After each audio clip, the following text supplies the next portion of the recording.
Paris, February 5th, 1934. No cameras were allowed inside André Breton's apartment that night. No newsreels, no photographs, no recordings.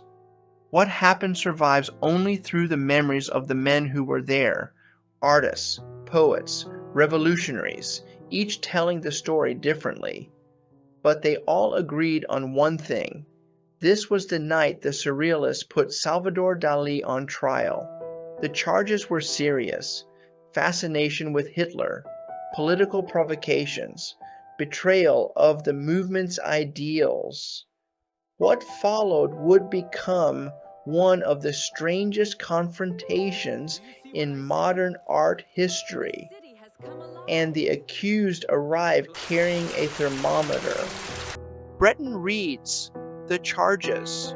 The room was crowded and thick with cigarette smoke. As Breton read the accusations, silence settled over the gathering. Some expected remorse. Others expected a fight. No one expected a performance. Tonight we summon one of our own to answer for actions that have shaken the very foundations of surrealism. Bring him in. While the tribunal demanded answers, Dalí seemed concerned with something else entirely. He repeatedly checked his temperature, wrapped tighter in his layers of winter clothing. Whether it was genuine illness or calculated theater, no one could tell. But the effect was unmistakable. The trial was slipping away from Breton's control. Forgive me. I have a terrible fever. The more serious the accusations became, the more absurd Dalí's behavior appeared. Witnesses later recalled a spectacle that blurred the line between defense and performance art. Every gesture seemed designed to provoke.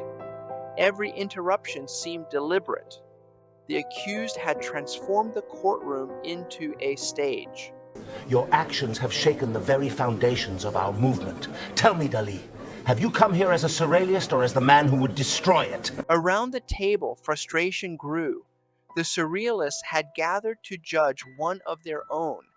Instead, they found themselves trapped inside a Dalí performance. Some laughed nervously. Others sat in disbelief. The tribunal was becoming a farce. Gentlemen, they accuse me of fever. But tell me, is it the heat? Perhaps the real illness is reality itself. Then came the defense. Fast, brilliant, exhausting. Dalí argued that an artist must be free to explore every image, every symbol, every obsession, even those others found disturbing. To Dalí, imagination had no political borders. To many in the room, that argument sounded dangerously close to an excuse. I confess nothing. I only dream.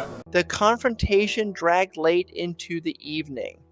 Breton and the Surrealists wanted answers. Dalí offered provocations.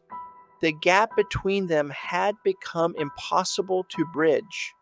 What began as a disciplinary hearing was becoming a divorce. The only difference between you and me is that I am surrealism. By the end of the night, no reconciliation was possible. The movement that had helped make Dalí famous no longer trusted him, and Dalí no longer seemed interested in playing by its rules. The tribunal was over, but the controversy had only begun.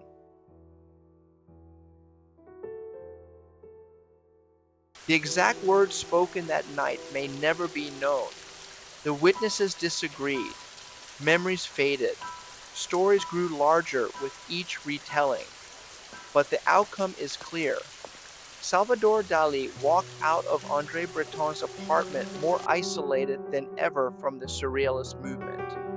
Yet history would deliver an irony no one in that room could foresee. The movement that tried to expel him would gradually fade. Dalí would become one of the most recognizable artists on earth, and the strange trial held in a smoke-filled Paris apartment would survive not through photographs or film, but through stories. Stories told by the people who were there.